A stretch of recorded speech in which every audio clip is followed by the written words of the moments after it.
Flor, ¿cómo te va? Muy buenos días. Cristian, un abrazo grande para vos también. ¿Cómo les va? Así es, un jueves especial. Hoy tenemos Sin Límites también, así que por eso estamos a esta hora. Así que bueno, a las 2 de la tarde vamos a estar al aire de nuevo por ahí. Veamos a ver. Sí. Sí, te escucho, Flor.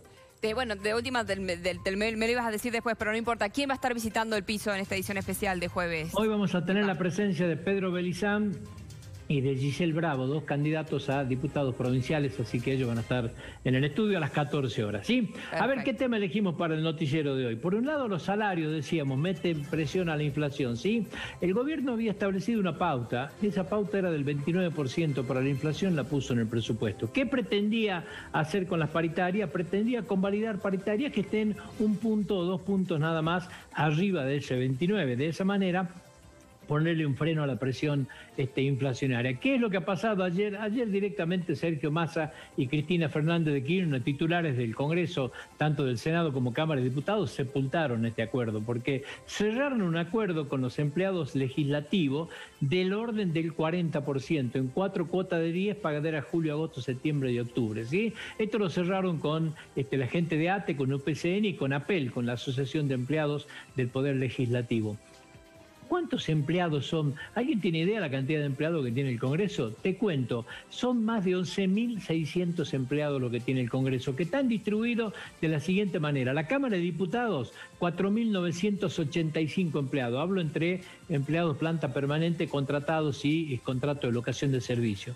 La Cámara de Senadores, 5.314. Tiene más que diputados, ¿sí? ¿Cuándo lo pasó? Lo pasó en la época de Amado Boudou, que fue en la época que más gente ingresó a la Cámara de Senadores. Y la biblioteca, 1.413. La sumatoria de esto es lo que llegamos a hablar de 11.600 empleados, ¿sí? Claro, cuando sucede este tipo de negociación, ¿qué pasó? Moyano, ni lerdo, ni perezoso ya pide 45% para el gremio de los camioneros, los peajes piden lo mismo, Asociación Bancario, Palazzo, que había cerrado en febrero el 29 con una cláusula de ajuste para ver, ¿no es cierto?, el año que viene, bueno, ya pide el adelanto de esa cláusula de ajuste para allá, ya quiere un cambio de la pauta que se fijó en este mismo momento. El acuerdo del 40%, lejos del 29%, porque si ni la propia vicepresidenta y Sergio Massa confían en el 29% de inflación, evidentemente, ¿qué le podemos pedir al resto? Así que empiezan los salarios a complicarse, las paritarias empiezan a complicarse y la inflación, que ya está recalentada, bueno, tiene un elemento más ahora para sentir la presión. El otro tema preocupa la deuda en pesos. Sí, todos hablamos de la deuda del Fondo Monetario, de los 44.000 millones de dólares, que todos hablamos de esto, pero ¿cuánto es la deuda en pesos que tiene la República Argentina? Que es un verdadero problema.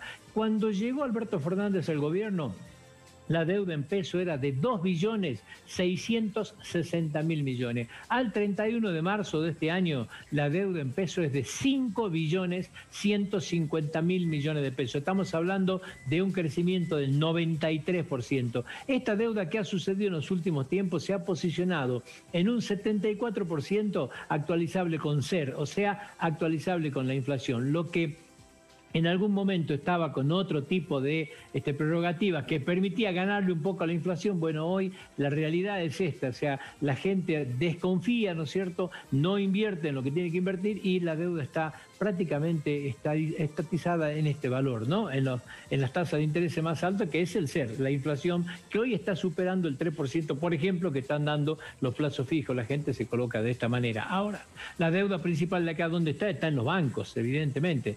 El total de esta deuda está puesta en los bancos, donde está puesta en las LELIQ, ¿sí? Están puestas en los pases bancarios. Bueno, 5.150.000 millones.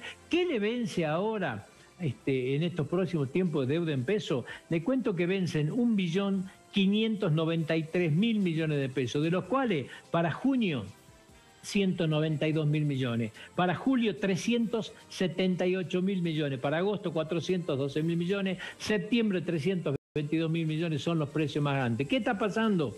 La gente está saliendo del Ministerio de Economía a licitar este tipo de deuda y la gente está retaseando. Ha tenido que convalidar tasas superiores al 40% anual y ha tenido a su vez que convalidar plazos mucho más cortos. O sea, hoy hay problemas para conseguir este financiamiento. Lógicamente, la deuda en peso paga tasa de interés alto y el mercado hoy está totalmente cerrado en Argentina para conseguir otro tipo de financiamiento. Así que no descuidar este tema, la deuda en pesos es muy pero muy grave, estamos hablando de más, reitero, de 5 billones de pesos entre pases y LELIQ. ¿Se acuerda cuando decíamos con los intereses de la LELIQ le vamos a pagar a los jubilados? Bueno, le cuento ahora que esto no solamente que no ha bajado, sino que se ha duplicado.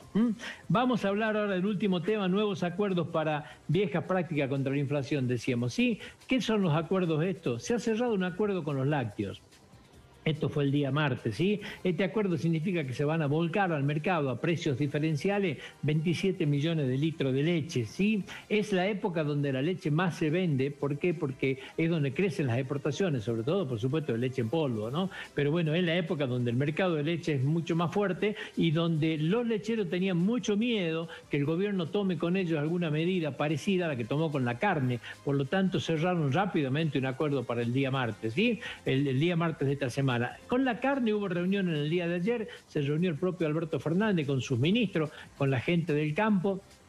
No hay un acuerdo por ahora, sí hay la idea o por lo menos la promesa de la constitución de una mesa. Dicen algunos entendidos que el jueves viernes podría oficializarse esta tregua, ¿no es cierto?, en un levantamiento del tema de las exportaciones. Para eso la gente de la carne tendría que tener una propuesta concreta de qué cortes de carne y qué cantidad van a poner en el mercado interno para que puedan tener precios buenos, digamos, ¿no es cierto?, y no la inflación que hemos tenido hasta acá. La realidad es que esta decisión que se ha tomado con la carne hasta acá ha fracasado, porque si bien es cierto no hay escasez, la realidad es que hay una suba generalizada de precios, se habla de un 8%. Frutas y verduras, se trata de buscar un acuerdo, es lo más complicado porque es un mercado totalmente atomizado, es muy difícil de sentarlo, tiene variables permanentes de bajas, de subas, depende de muchos factores, el climático, etcétera. O sea, es el mercado más difícil. Pero a su vez también se está trabajando en una canasta de 120 productos que la idea es congelarlo, ¿no es cierto?, hasta fin de año. Bueno, la vieja política, ¿no es cierto?, tratar de ponerle un corset, de ir barriendo bajo la alfombra. La realidad es que decimos todo, bueno, y después que pase este tiempo, ¿qué va a suceder? Terminan las elecciones, volvemos a explotar con la inflación.